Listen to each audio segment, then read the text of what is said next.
right, I had to pull up the side of the road again because we're gonna have a Mel moment. Mel Robbins, she's in my head.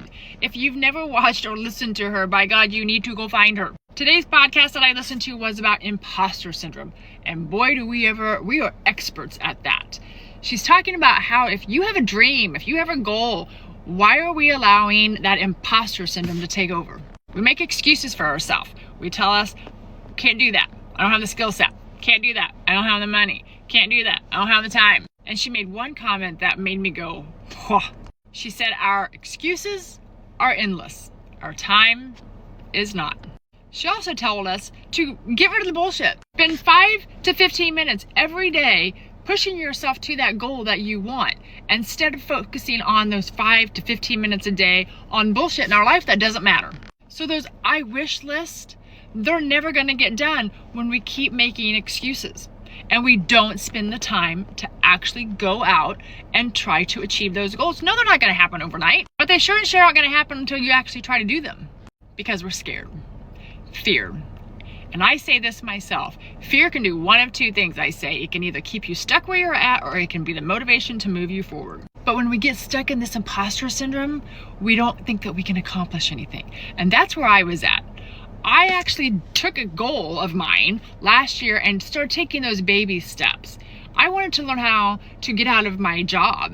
I've been a teacher for 20 years now, and I want to retire early. I didn't have the first clue about how to do that.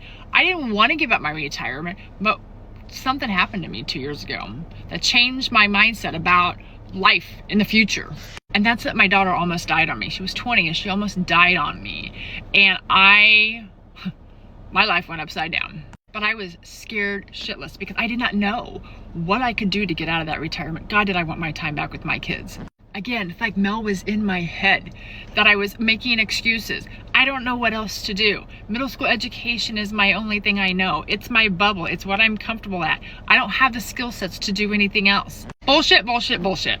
Because I did take that fear of losing my daughter almost, and that fear of my future time with my kids and not having it, to the next level.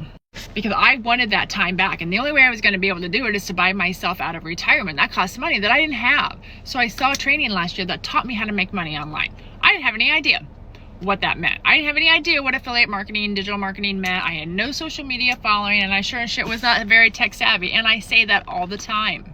Time is a dangerous thing because it's not guaranteed, and we spend so much of our damn time wasting it away.